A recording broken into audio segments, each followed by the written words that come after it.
पिछले अध्याय में हम लोगों ने 5 प्रमुख कोण 0 डिग्री, 30 डिग्री, 45 डिग्री, 60 डिग्री और 90 डिग्री के लिए विभिन्न त्रिकोणमितीय अनुपातों को ज्ञात किया। अब यदि सभी मानों को यदि हम सारणीबद्ध करें तो ऐसा रूप होगा। ये सारणी हमको याद रखनी होगी हमेशा।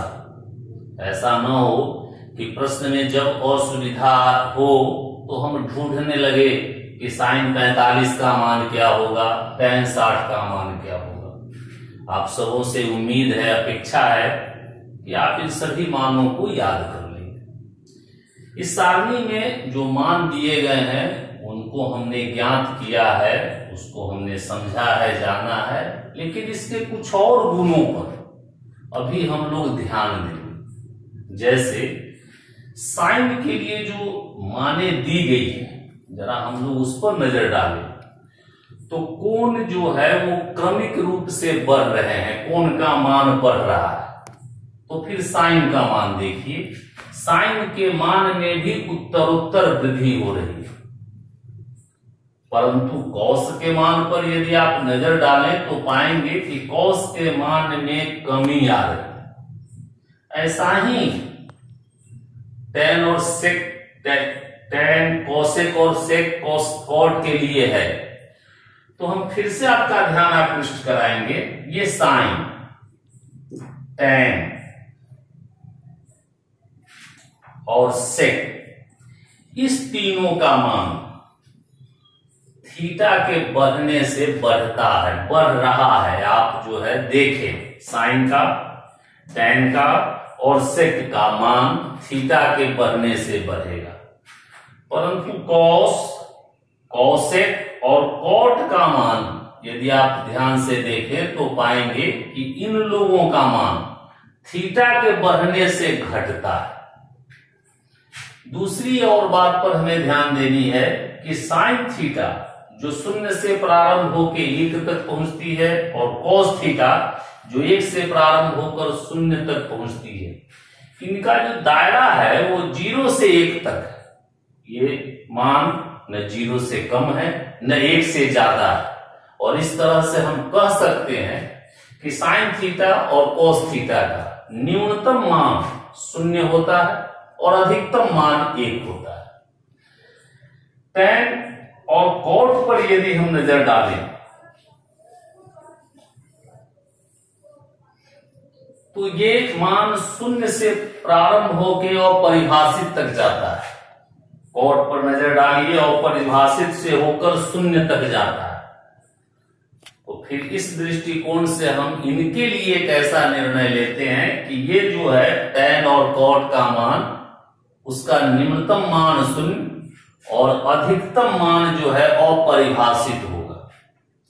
और फिर यदि हम कॉसेक और सेक पर नजर डालें तो कॉसेक जो अपरिभाषित से प्रारंभ होकर 1 तक जाता है और सेक जो 1 से प्रारंभ होकर अपरिभाषित तक जाता है, इसका निम्नतम मान 1 और अधिकतम मान अपरिभाषित होता है।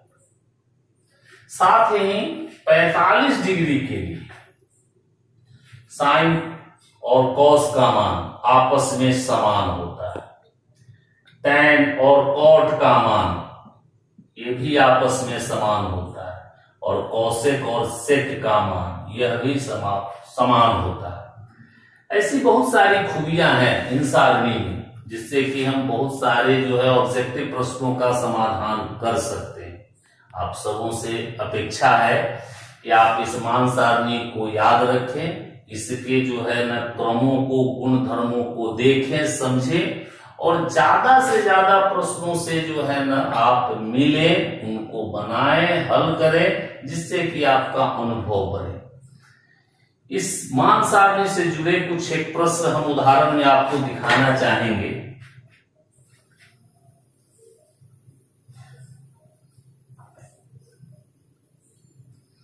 जैसे संभव है कि कोई क्वेश्चन ऐसा हो कि sine square 45 degree plus tan square 30 degree का मान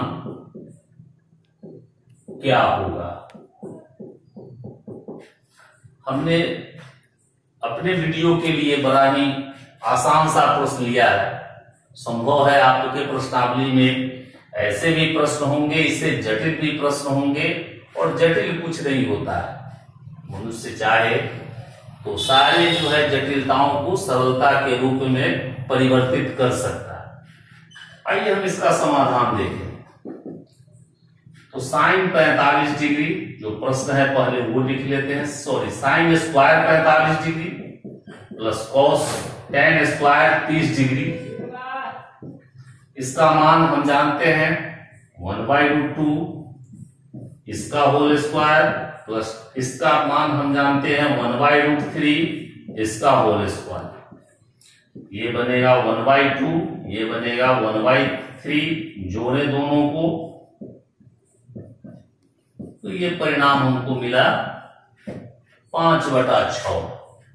यहां एक बात बताना आवश्यक है, साइन स्क्वायर थीटा ये बराबर होता है साइन थीटा का होल स्क्वायर। यहां साइन थीटा का जो होल स्क्वायर हम करिए उस इस अनुपात का वर्ग होगा, थीटा का वर्ग नहीं होगा। तो हम साइन स्क्वायर थीटा की जगह समझे कि ये साइन थीटा का होल स्क्वायर होगा, या फिर कहीं साइन थीटा का होल स्क्वायर हो तो हम उसको समझे कि ये साइन स्क्वायर थीटा। और इस तरह के भी प्रश्न का जो समाधान है वो आप अपने प्रश्नावली से करेंगे, ऐसी अपेक्षा है।